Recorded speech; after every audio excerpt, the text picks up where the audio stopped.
وجہ احترام محترم مکرم معزز سامعین حضرات اور عزیزان گرامی حضرت، اللہ تعالیٰ کی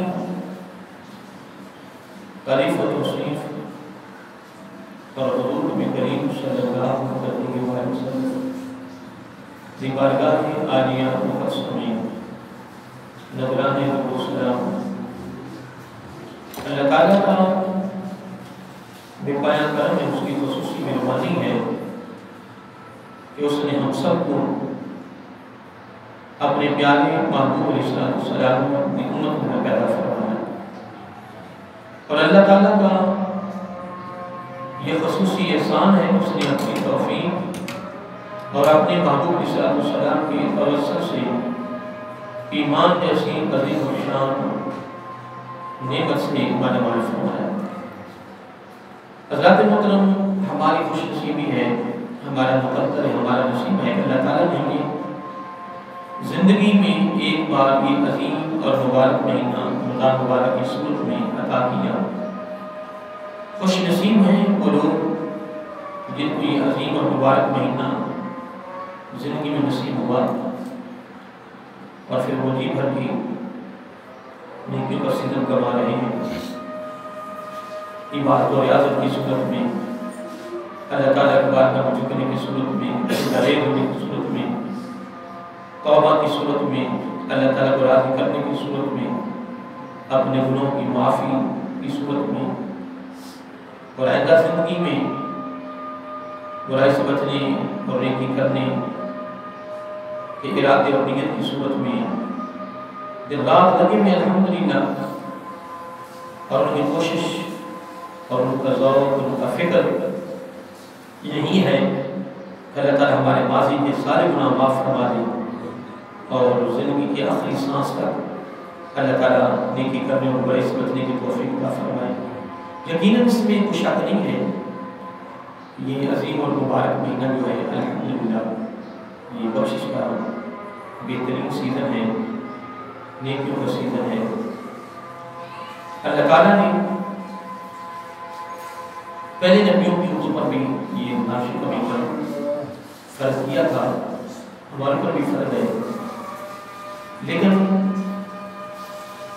جو اللہ تعالیٰ نے رمضان شریف کے حوالے سے اس امت کو نوازا ہے، پہلے نبیوں کی امت کو نہیں نوازا۔ 5 انعام تو میں نے حدیث پاک میں خود پڑھے ہیں، کتنے؟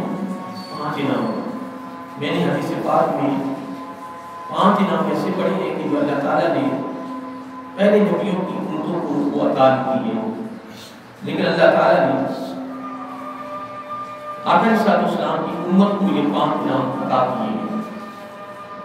رمضان کے روزے ان پر بھی فرض تھے، ہمارے پر بھی فرض ہیں، روزے وہ بھی رکھتے تھے، روزے ہم بھی رکھ رہے ہیں، لیکن اللہ تعالیٰ نے جو اس امت کو نوازا ہے پہلے نبیوں کی امتوں کو نہیں نوازا، بڑی انعاموں کی بارش کی ہے، بڑے بڑے تحفے عطا کیے ہیں، لیکن بات یہ ہے کہ شدید گرمی بھی ہونا، تنگی بھی ہو، پریشانی بھی ہو، غم بھی ہو، معاشی لحاظ سے بھی تنگی ہو، تو جس نے روزہ رکھنا ہے اس نے کسی چیز کو نہیں دیکھا، اس نے روزہ رکھ لیا، اور جس نے نہیں رکھنا اس کے پاس جتنی بھی رزق کی فراوانی ہو، جتنا بھی فراہ اسے رزق ملا ہوا ہو، پھر جناب سردیوں کی ٹھنڈک ہو، شدید سردی ہو، یا گرمیوں میں اس والا کمرہ ہو، کوئی کام نہیں ہے، کوئی محنت نہیں ہے، کوئی مزدوری نہیں ہے، نہیں رکھنا تو نہیں رکھنا، لگن ہی نہیں، ذوق ہی نہیں، فکر ہی نہیں، لیکن میں حقیقتیں روزانہ جب صلاۃ التراویح شروع ہوتی ہے تو میں یہ 2-4 باتیں روزانہ کرتا ہوں کہ ہماری خوش نصیبی ہے، وگرنہ باہر نکل کے دیکھیں لوگ دکانوں پر بیٹھے ہوئے ہیں، گھروں پر بھی لگے ہوئے، بازاروں میں بیٹھے ہیں، مختلف دوستوں کے پاس محفل گفتگو ہے، لیکن کوئی ذوق نہیں، کوئی لگن نہیں، کوئی فکر نہیں ہے، کوئی محبت نہیں ہے، کوئی تعلق نہیں ہے کہ چلو بندہ اس چیز ساتھ بندہ فکر کے ساتھ محبت بھی ہوگا کام کرے. لیکن بہرحال میں ان لوگوں کو مبارک پیش کروں گا، مبارک دوں گا ان کو کہ جو لوگ الحمدللہ ذوق میں لگے ہوئے ہیں، اس ذوق میں لگے ہوئے ہیں، یہ اللہ تعالیٰ کی خاص مہربانی ہے. بہرحال دوستوں، آج دوسرا جمعۃ المبارک ہے. وہ تو تمہیدی کا باتیں تھی تابق رمضان مبارک کے روزے رکھنے نہ رکھنے، صلاۃ التراویح پڑھنے نہ پڑھنے کے حوالے سے ذوق کی بات ہے، فکر کی بات ہے، ڈر کی بات ہے، تیاری کی بات ہے. اب آئیے ہم اپنے موضوع کی طرف رجوع کرتے ہیں. میں نے رمضان شریف کے دوسرے جمعۃ المبارک پر میں سورۃ بقرہ دوسرا پارہ ہے اس کی آیت نمبر 165 میں نے تلاوت کرنے کا اور آپ سے سننے کا شرف حاصل کیا ہے. اس آیت کریمہ میں اللہ تعالیٰ نے دو گروہوں کا ذکر کیا ہے. کتنے؟ دو گروہوں کا ذکر کیا ہے اور دونوں کی محبتوں کا ذکر کیا ہے. ان کی محبتوں کا کہ ایک گروہ کو کن کے ساتھ زیادہ محبت ہے اور دوسرے گروہ کو کن کے ساتھ زیادہ محبت ہے. لیکن دعا کریں کہ اللہ تعالیٰ اس گفتگو کو سننے کے بعد اللہ تعالیٰ ہمارے دلوں میں اپنی ہی محبت پیدا فرمائے اور زندگی کا آخری سانس بھی ہو، روح نکل رہی ہو تو ہمارے دامن میں، ہمارے جسم کے، ہماری باڈی کے ایک ایک بال کی جڑوں میں محبت نظر آئے تو یہ خالق کائنات کی نظر آئے یا اس کے محبوب علیہ السلام کی نظر آئے، صحابہ کرام کی نظر آئے، اہل بیت کی نظر آئے، اللہ تعالیٰ کی محبوب بندوں کی نظر آئے، قرآن مجید کی آئے، دین اسلام کی آئے، اللہ تعالیٰ کے گھروں کی آئے، نیک بندوں کی محبت. بس اس کے علاوہ ہمارے دامن میں کوئی شے نظر نہ آئے.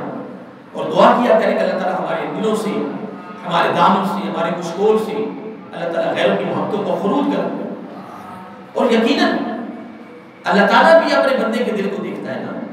اس کا دل میری محبت کے لیے خالی بھی ہے کیا وہ میری محبت کے انتظار بھی کر رہا ہے؟ نہیں کر رہا ہے. اس کا دل کیا اس کا دل صاف ہے، کلیئر ہے، شفاف؟ میری بات میں غور کریں تو میں کیا کہہ رہا ہوں. اللہ تعالیٰ دیکھتا ہے اپنے بندے کے دل کو. لیکن یہ قرآن مجید ہے کہ اللہ تعالیٰ کا کلام ہے تو یہ اللہ تعالیٰ کا کلام بھی ہے، یہ بھی دیکھتا ہے کہ کیا اس کے دل میں میری محبت ہے، کیا میرا یہاں بسیرا ہو سکتا ہے، محبت ہے، اس کو لگن ہے.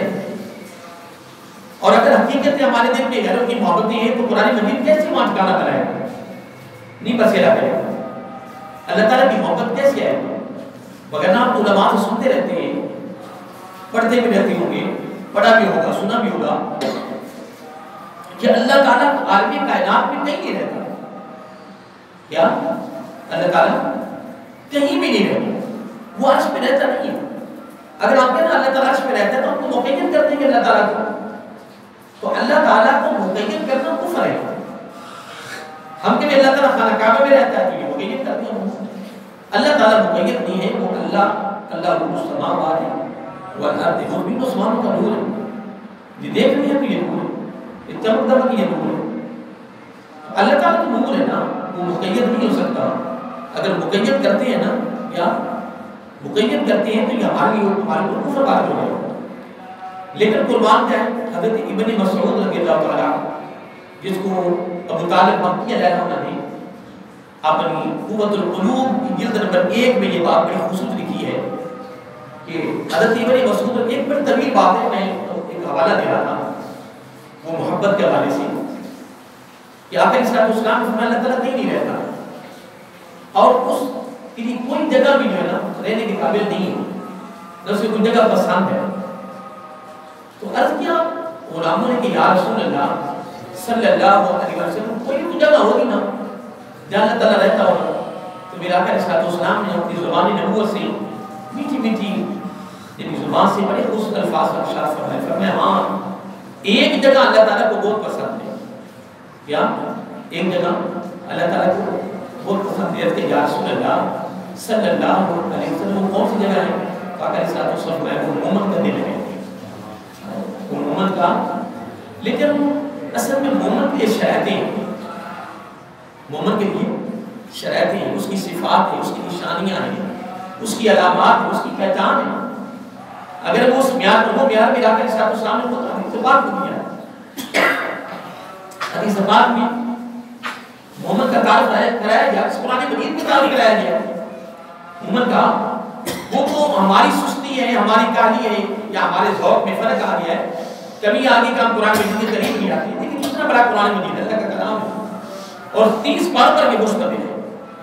اللہ تعالیٰ نے کوئی چیز قرآن مجید میں ایسی نہیں کہ جو چھوڑ دی ہو، ہر چیز یہاں پر عالم کائنات کی ہر چیز کا علم اللہ تعالیٰ نے قرآن مجید میں رکھا ہے. اور اگر ہم اس میں تدبر کرتے ہیں، اس میں غور کرتے ہیں اور اس کی فکر کے ساتھ لگتے ہیں تو یقیناً الحمدللہ اللہ تعالیٰ ہمارے دماغ کے پردے کھول دیں، ہم بڑھتے جائیں گے. اور یہ سمندر ایسا بے قرار ہے، اس کی نہ تہ ہے ایسا کنارہ لگے ہے. رب اس میں خزانے رکھتے ہیں، خزانوں سے بھرا ہوا. لیکن ایک مجھے مسلمان تیری کمی ہے، تیرے ذوق میں فرق آ گیا، تیری لگن میں فرق، تیرے فکر میں فرق آ گیا، ڈر میں، تیاری میں کہ تو اللہ کے کلام کے ساتھ وابستہ نہیں ہو رہا. چاہیے تو یہ تھا کہ ہم رمضان شریف میں زیادہ کم تو ایک قرآن کی تو مکمل کریں. اگر بندہ ایک روزانہ پارا ایک پارا پڑھے، اس کا ایک خشبو پا لیا، تو 2 رکعت پڑھ لیا، اگر ایک وقت میں نہیں پڑھ سکتا ہے تو پھر وہ اس نے پڑھنا چاہے اللہ تعالیٰ کے کلام کو پڑھنا ہے. کم از کم ایک قرآن مجید اس کو مکمل کرنا چاہیے. اگر میں بزرگان دین کے معمولات کی طرف چلا جاؤں کہ فلان کتنے قرآن ختم کیے، رمضان شریف ان کا معمول کیا تھا، فلاں کا معمول کیا تھا، یہ ایک الگ موضوع ہے. لیکن صرف ایک مثال کے طور پر میں ایک شخصیت کا نام لے لیتا ہوں. امام اعظم ابو حنیفہ رحمۃ اللہ تعالی جو حنفیوں کے فقہ میں امام ہیں، وہ پورے رمضان شریف میں عبادت اور ریاضت کا سلسلہ بھی چلتا، لوگوں سے میل جول بھی رہتا، مسائل بھی بیان ہوتے، درس و تدریس کا سلسلہ جاری رہتا. لیکن سارا کچھ ہونے کے باوجود 61 قرآن کو پڑھتے تھے، 61 قرآن مجید پورے رمضان شریف میں مکمل کر دیتے. کتنے؟ 61. ایک قرآن میں صبح کو تلاوت مکمل کرتے، مکمل قرآن اور ایک رات کو، اور ایک قرآن مجید صلاۃ التراویح میں چلتا جو پورے مہینے میں مکمل ہوتا. صبح اور شام کہ 2 قرآن روزانہ کے لینے تو کتنے بن گئے مہینے کے؟ 60 بن. اور اگر 29 کا مہینہ ہوتا تو پھر وہ بارے جلدی اور پڑھ کر پورے 61 مکمل کرتے. یا کمال نہیں؟ اگر میں کہہ رہا ہوں کہ اگر ان کے معمولات میں بتاؤں، صحابہ اکرام کے معمولات بتاؤں، آقا علیہ السلام کے معمولات بتاؤں، اہل بیت کے معمولات بتاؤں، یا میں اولیاء اکرام کے معمولات بتاؤں، فقہاء کے، مجتہدین کے، محدثین کے، مفسرین کے، اگر میں ان کے معمولات، تو یہ بڑا ایک لمبی گفتگو ہے. یہ 3 مہینے چاہیے اس گفتگو کے لیے. اگر ان کے معمولات بتائیں کہ ان کے معمولات عبادت اور ریاضت کے کتنے کمال تھے، اور وہ فکر میں تھے، وہ ڈر میں تھے، وہ خوف میں تھے، وہ تیاری میں تھے. ہم نے رمضان شریف میں کیا سیزن کمایا اور کیا کما رہے ہیں کہ آج 10واں روزہ آ گیا اور اول ہو رحمت اور پہلا جو حصہ ہے اس کا مکمل ہو رہا ہے. آج آپ کی رات چند لمحوں کے بعد شام آ جائے گی. کتنا تیزی کے ساتھ رمضان شریف کا مہینہ گزر رہا ہے. اور دوستو آپ بھی تیاری فرمائیں، میں بھی تیاری کرتا ہوں. ام المؤمنین عائشہ صدیقہ رضی اللہ تعالی عنہا کی روایت کتنی پیاری ہے کہ آپ علیہ السلام اپنی تہمت مبارک یہ یاد رکھا کریں اور یہ لوگوں کو بتایا کریں، گھر والوں کو بتائیں. اپنی تہمت مبارک کی چادر شریف کو مضبوطی سے باندھ لیں، پیچھے سے گرہ ڈال دیں گرد. اور اگلے جملے کتنے خوبصورت ہیں کہ خود بھی جی بھر کے عبادت کرتے اور ہمیں بھی کرواتے. اس لیے اللہ تعالیٰ کی بارگاہ میں یہ دعا ہے کہ اللہ تعالیٰ مجھے اور آپ کو اس مہینے میں نیکیوں کا سیزن کمانے کی توفیق عطا. تو میں ایک بات کر رہا تھا کہ یہ ایٹ نمبر 165 میں اللہ تعالیٰ نے کتنے گروہوں کا ذکر کیا ہے؟ میں نے بھی بیان کیا تھا 2 گروہوں کا ذکر کیا ہے، اور ان کے 2 گروہوں کا ذکر محبت کی صورت میں کیا ہے. ان کی محبتوں کا ذکر کیا ہے. کس کا؟ بولیے، محبتوں کا. پھر ان کو تقسیم کیا، واضح کیا ہے کہ اس گروہ کو کس کے ساتھ محبت زیادہ ہے اور اس گروہ کو کس کے ساتھ زیادہ محبت ہے. اور یہ گروہ جس کی زندگی کے ساتھ محبت کرنی تھی اس کی محبت کس کو دے رہے ہیں، کس کے ساتھ وہ محبت کرنی ہے جس کے ساتھ کرنی تھی. اللہ تعالیٰ سے آیت کریمہ میں کمال کرنا. اب میں مفہوم کی طرف رجوع کرنا چاہتا ہوں. میں یہ قرآن بھی پڑھوں گا تو آپ کو سننے کا ثواب مل جائے گا. دیکھو لفظ واہ، جب میں واہ پڑھوں گا نا تو مجھے 10 نیکیاں مل جائیں گی اور 10 کو 70 سے ضرب دیں گے اور آپ کو 20 ملیں گے. کیونکہ قرآن کا سننا فرض ہے، پڑھنا سنت ہے، تو فرض کا درجہ زیادہ ہے. ٹھیک ہے نا، سنت کا درجہ نیچے ہے. تو مجھے 10 نیکیاں اور 10 کو 70 سے ضرب دے دیں، کیونکہ کافی میں ہاتھ دیں کہ 70 گنا اضافہ، تو آپ کو 20 ملے گی، 20 کو 70 ضرب دے دیں، کتنا فائدہ ہے. اب میں قرآن کی طرف رجوع کرنا چاہتا ہوں. آپ سنیں گے، میں سناؤں گا، مجھے ثواب ملے گا، آپ کو ملے گا. اور جمعہ سب میں یہی ہوتا ہے کہ یہاں سے کوئی پیغام ملے، یہاں سے کوئی نصیحت ملے، جس کو ہم بعض نصیحت کا جملہ استعمال کرتے ہیں نا. تو اگر فقط مسجد میں آ گئے تو ٹھیک ہے، ہم نے نماز پڑھی ملے گی، یہ کمال نہیں ہے. کمال یہ ہے کہ یہاں سے جو آپ کو خزانہ ملے، اس خزانے کو سرمایہ حیات سمجھے. اصل دولت یہ ہے کہ کائنات میں لوگوں کی دولت نہیں ہے، یہ امیری نہیں ہے، یہ ٹیکا نہیں ہے، یہ پروٹوکول نہیں ہے. آپ اپنی قسمت میں سب کا ناز کرو کہ رب نے تمہیں رمضان مبارک کا دوسرا جمعہ پڑھنے کے لیے اپنے گھر میں بلا کے پروٹوکول نہیں دے دیا. ہم دنیا داروں کا پروٹوکول سے کیوں رجوع کریں، کیوں غرض کریں ادھر؟ ہماری کیا غرض ہم سے؟ خالق کائنات کا کرم اس وقت، اور ہم جتنی بار اس کا شکر ادا کر لیں اتنا ہی کافی ہے کہ آپ بھی اور میں بھی اس وقت اللہ تعالیٰ کے گھر میں بیٹھے، اللہ تعالیٰ کے گھر میں بیٹھے، رمضان مبارک کے مہینے میں بیٹھے، پھر جمعہ دو مبارک کے دن بیٹھے. میں قرآن پڑھ رہا ہوں. وَمِنَ النَّاسِ 1 2 3 4 5 6 7 8 اب 80 نیکیاں مجھے مل گئی، 80 کو 70 ضرور مل گئی، اور آپ کو 160 بولیے 160. مثلا بھی سب کتاب کرنے والے بیٹھے ہیں، آپ کو ہو جاتی نا 160 کو 70 ضرور دے دی. اس سے بڑا پروٹوکول کیا دے سکتا اللہ تعالیٰ تمہیں؟ بھائی کیا نواز سکتا اللہ تعالیٰ تمہیں؟ وہ بڑا نواز رہا ہے، اس کو بڑی محبت ہے، اس سے بڑا پیار ہے، بڑا پیار وہ کرتا اپنے بندے سے. اللہ تعالیٰ فرمانا ہے کچھ لوگ ایسے ہیں. اب پہلے گروہ کا ذکر کر رہا، پہلے گروہ اب اس پہ غور کرنا. اللہ تعالیٰ قرآن مجید میں آیت نمبر 165 سورۃ البقرہ پارہ نمبر 2 غور کیا کریں. اللہ تعالیٰ فرماتا ہے کہ لوگوں میں کچھ ایسے ہیں، بعض ایسے لوگ ہیں کہ نہیں لوگوں میں، اور ان کا عمل کیا ہے؟ من یتخذ من دون المؤمنین، وہ اللہ تعالیٰ کے علاوہ پکڑتے ہیں دوست، محبت کرتے ہیں ان کے ساتھ. یہ اللہ تعالیٰ پہلے گروہ کا ذکر کر رہا، اور دعا کریں کہ اللہ تعالیٰ اس گروہ سے ہمیں بچائے، اس گروہ سے، اس گروہ والے عمل سے اللہ تعالیٰ ہم سب کو محفوظ فرمائے. وَمِنَ النَّاسِ مَن يَتَّخِذُ مِن دُونِ اللَّهِ اللہ. اللہ تعالیٰ فرما رہا ہے کہ لوگوں میں کچھ لوگ ایسی ہیں، ایک ایسا گروہ ہے کہ جو اللہ تعالیٰ کے علاوہ دوستی کرتے ہیں اور محبت کرتے ہیں ان کے ساتھ. کیسی محبت کرتے ہیں؟ یحبونہم کحب اللہ، ان کے ساتھ اس طرح کی محبت کرتے ہیں جس طرح رب کے ساتھ محبت کرنی تھی. جو محبت کا حق ہمارے اوپر اللہ تعالیٰ کا تھا، وہ حق کن کو دے رہے ہیں؟ غیر کو دے رہے ہیں. وہ جو محبت کا حق رب کا ہمارے اوپر تھا، وہ کن کو دے رہے ہیں؟ غیر کو دے رہے ہیں. اللہ تعالیٰ کا ذکر کر دیں، اللہ تعالیٰ نے ان کی تفصیل گفتگو کر دی، اور یہ فقط تم نے سن لیا اور میں نے سنا دیا نہیں. محترم، ہم نے کوشش کرنی ہے کہ ہم نے اللہ تعالیٰ کی محبت کسی غیر کو نہیں دینی. اللہ تعالیٰ والی محبت ہم نے کسی غیر سے نہیں کرنی. اگر وہ ہم سے محبت کر رہا ہے تو ہمیں بھی چاہیے ہم اس سے محبت کریں. حدیث قدسی بھی ہے نا، حدیث قدسی بھی ہے. اللہ تعالیٰ فرماتا ہے میرے بندے، جو تیرا حق میرے اوپر ہے نا وہ تو میں ادا کر رہا ہوں محبت کی صورت میں. جو تیرا حق میرے اوپر، جس کو ہم حقوق اللہ کہتے ہیں، حقوق العباد کہتے ہیں نا، یا تیرا میرے اوپر حق ہے، میرا تیرے اوپر حق ہے.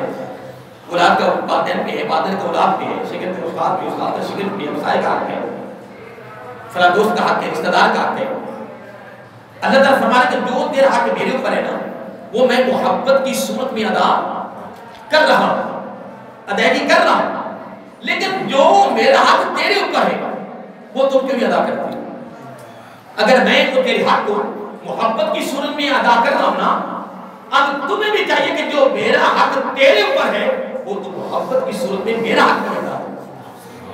اور اللہ تعالیٰ فرما رہا ہے وَمِنَ النَّاسِ مَن يَتَّخِذُ مِن دُونِ اللَّهِ أَندَادًا يُحِبُّونَهُمْ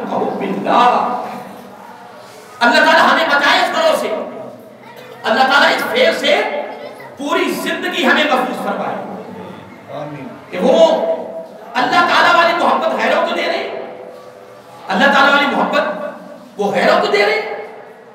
اللہ تعالیٰ فرمانے کہ مجھے پسند نہیں ہے میری محبت تم غیروں کو دے رہے ہو۔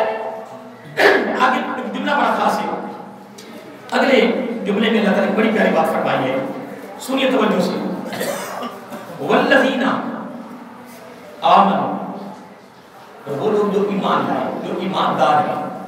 اب ان کی نشانی کیا ہے، ان کی علامت کیا ہے، ان کا تعارف، ان کی پہچان کیا ہے؟ اللہ تعالیٰ یہاں بڑی پیاری بات فرمائی۔ اللہ تعالیٰ فرمانا والذین، کیا؟ والذین آمنوا، اور وہ لوگ جو ایمان لائے۔ پتہ ان کی نشانی کیا ہے؟ ایماندار کی نشانی کیا ہے، یا اس کی پہچان کیا ہے ایماندار کی، اس کی علامت، اس کی صفت کیا ہے، اس کا تعارف کیا ہے؟ اللہ تعالیٰ کا رہا ہے باری تعالیٰ کیا ہے؟ فرمایا اشد حب للہ، اس کو اللہ تعالیٰ کے ساتھ شدت کی محبت ہے۔ عالم کائنات میں اس کو کسی سے اتنی محبت نہیں ہے جتنی اللہ تعالیٰ سے محبت کر رہا ہے۔ سبحان اللہ۔ اب اس وقت اپنے گریبان میں آپ ڈھانکے میں نہیں جانتا ہوں، بات میں نے سنا دی اور آپ نے سن لی، آپ نے سن لی اور میں نے سنا دی ہے، تو اب تم بھی پرکھو اپنے آپ کو، میں بھی پرکھتا ہوں، تم بھی اپنے گریبان میں جھانک کر دیکھیں کہ کیا جو ہمارے پر حق اللہ تعالیٰ کی محبت کا ہے وہ غیر کو تو نہیں ڈالا؟ کیا جو ہم نے جو جس طرح اللہ سے محبت کرنی ہے جو حق ہے، کیا ہم وہ غیروں سے محبت تو نہیں کر رہے؟ یہ ہم نے دیکھنا ہے۔ اور مومن کا معیار، مومن کی پہچان، مومن کی صفت، مومن کی نشانی، مومن کی علامت، مومن کا تعارف اللہ تعالیٰ نے سورۃ بقرہ کی آیت نمبر 165 کے دوسرے جز میں بیان کر دیا ہے، اور پہلے گروہ کا بھی ذکر کر دیا ہے کہ لوگوں میں سے کچھ لوگ ایسے ہیں، ایک ایسا گروہ ہے کہ اللہ تعالیٰ والی محبت وہ غیروں سے کر رہے ہیں، جس طرح رب سے محبت کرنی تھی وہ غیروں سے کر رہے ہیں۔ اندانی محب الحق باللہ، اللہ تعالیٰ والی محبت وہ غیروں کو دے رہے۔ اللہ تعالیٰ فرما رہا نہیں، ایسا نہیں کرنا تم نے۔ یہ باری تعالیٰ پھر فرمایا ہاں آپ ایمان کے معیار بھی آئے نا، کیا آپ مومن کے درجہ پر ہیں نا، مولا پھر ہوگا کیا؟ فرمایا پھر تیرے دامن میں میری محبت کے علاوہ کسی کی محبت نظر نہیں آئے گی، میرے پیار کے علاوہ کسی کا پیار نظر نہیں آئے گا۔ اشد حب للہ۔ اب یہ تو قرآن مجید کے الفاظ تھے، اب یہاں میں ایک حدیث کوٹ کرنا چاہتا ہوں۔ اب اس کی تشریح میں لگا رہا تو کافی وقت لگ جائے گا، اس کے اندر سے اللہ تعالیٰ اور کچھ چیز دیتا رہے گا، اس کی تشریح چلتی رہے گی۔ ایک سمندر ہے بے کنار ہے، یہ میں ایک حدیث پاک میں سے ستہ کی حدیث ہے، اس کو کثیر محدثین نے اپنی حدیث کی کتابوں میں اس کو درج کیا ہے۔ اس کے راوی حضرت انس رضی اللہ تعالیٰ عنہ، انس رضی اللہ عنہ، نبی صلی اللہ علیہ وسلم قال ثلاث من کن فیہ وجد حلاوۃ الایمان۔ آخر صلی اللہ علیہ وسلم نے فرمایا کہ 3 عمل ایسے ہیں کرنے والا ایمان کی حلاوت ضرور پائے گا۔ کیا یہ 3 کام کرنے والا ایمان کی حلاوت، ایمان کی مٹھاس، ایمان کی غذا، ایمان کی محبت وہ ضرور اپنی زندگی میں پائے گا۔ اسے ایمان کی محبت کی وہ جو حلاوت ہے نا اسے ضرور ملے گی۔ لیکن کوئی ہم چیز کھاتی ہیں نا، تمہیں پتہ ہے اس کا ذائقہ کیا ہے، اس کا ذائقہ کیا ہے، ذائقہ اچھا ہو، مٹھاس بہت زیادہ ہو، ٹھیک ہے نا، وہ اور کھاتا ہے کیا بات ہے، کمال ہے، کمال چیز بنی ہوئی ہے، یہ محسوس کر رہا ہوں کہ اس کے اندر بڑی علاوت ہے، بڑا ذائقہ ہے۔ امیر المومنین حضرت علی مرتضیٰ حیدر کرار رضی اللہ تعالیٰ قول مجھے یاد آ گیا، وہ بھی آپ سنتے جائیں، اپنے دامن میں رکھ لیں، بہت بڑا خزانہ ہے۔ آپ فرماتے ہیں کہ زہر کے علاوہ کیا بولیے، یہ حضرت علی کا قول ہے رضی اللہ تعالیٰ، جو باب مدینۃ العلم ہے، وہ فرماتے ہیں کہ زہر کے علاوہ ہر کڑوی چیز میں شفا ہے۔ کیا؟ زہر کے علاوہ ہر کڑوی چیز میں شفا ہے. کیا ہے؟ شفا ہے. اور ٹھنڈی بھی ہے, ٹھنڈک دے. کون سی چیز؟ کڑوی. کس کے علاوہ؟ زہر کے علاوہ. ماشاء آپ کو یاد ہو گیا. اور آگے مزید کیا فرمایا؟ فرمایا شہد کے علاوہ ہر میٹھی چیز میں گرمیش بھی ہے, بیماری بھی ہے. میں نہیں کہہ رہا, یہ باب مدینہ تو علم کی طرف فرما رہے ہیں, اور اس میں شک بھی نہیں ہے الحمدللہ, اور شک کرنا بھی نہیں ہے. شک کرنا بھی نہیں ہے. ایک ملک میں مجھے پتا چلا, ایک ایسے ملک میں کسی بندے کو دل کا مسئلہ بنا, تو پورے ملک میں کوئی ڈاکٹر نہیں دل کا پورے ملک میں نہ کوئی وارڈ ہے, نہ کوئی استاد ہے, نہ کوئی ڈاکٹر ہے, نہ کوئی کلینک ہے, دوائی نہیں ہے. دل کا پورے ملک میں مسئلہ ہی نہیں ہے. پریشان ہو گئے. کہتے کہ کیا وجہ ہے؟ کہتے کہ ہمارے ملک میں دو چیزیں نہیں ہیں جو میرے علم میں بات آئی ہے نا, میں تو وہی بیان کر رہا ہوں, کافی دیر ہو گئی. کہتے کہ ہمارے ملک میں اتنی دو چیزیں نہیں, اس سے ہمارے پورا ملک پاک ہے, اس لیے اس کی وجہ سے دل کا مرض یہاں نہیں. کہتے کیا؟ کہتے کہ ایک بوتل نہیں ہے اور ایک بیٹری نہیں. نہیں تو مجھے یہ بتاؤ کہ بیٹری میں اتنی چیزیں ساری آپ کے لیے صحت مند ہے, اور جہاں بنتی ہے وہاں صحت مندی ہے, اور بوتل جو ہم بڑے ذوق میں پی رہے ہیں یہ ہمارے صحت ہے, اور ہر دوسرے بندے کو چیک کرے وہ بیمار ہے. بالکل ایسا بیٹھا ہوتا جناب, تو جو کہتے ہیں یار میں بیمار ہوں, تو یار آپ تو بالکل زبردست صحت مند لگ رہے ہیں, اپنی بلڈ پریشر ہے, مجھے شوگر ہوگی, میرے دل کا مرض ہو گیا. دوسرا حیران ہو جاتا ہے یار صحت مند. یہ مجھے ابھی ایک واقعہ کی طرح ملی. ایک نوجوان کا ویزا آ چکا تھا, ٹکٹ بھی ہو گئی, تو میڈیکل رہ گیا تھا. کیا کام کرنے کے لیے جا رہا ہوگا نا, کیونکہ پاکستان میں صبر ہے نہیں نا, یہ ہے نہیں. اس نے جانے باہر کی قبض پہ گزارے نہیں, باہر جائے گا تو بگلے کوٹھیاں بڑھیں گی نا, کاریں آئیں گی نا, بڑا کچھ ہوگا. پتہ چلے محلے میں سے یہ بہت بڑا امیر ہے, بہت بڑا امیر ہے, تو مرنے کے بعد تو بڑی تھی کہ امیر ہو جائے گا, چادریں دو ہی مل گئی تجھے, تو بڑا امیر نظر آتا ہے.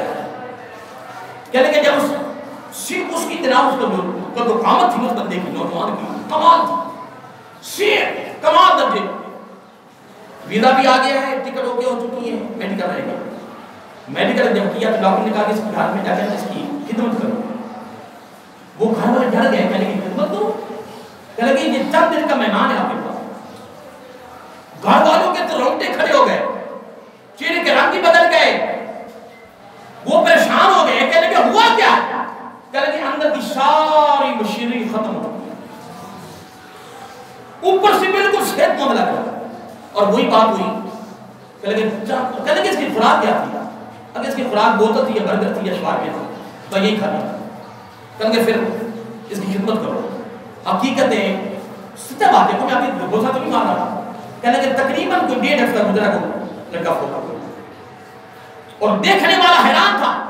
کہنے کہ اس کو بھی بیماری لگے گی, اتنا صحت مند, اس لیے محترم اس کو بھی کھنگال کے دیکھ لو, کہتے ہیں میں بیمار ہوں. اور میں کیا موضوع اپنے بدر کی کس طرف چلا گیا.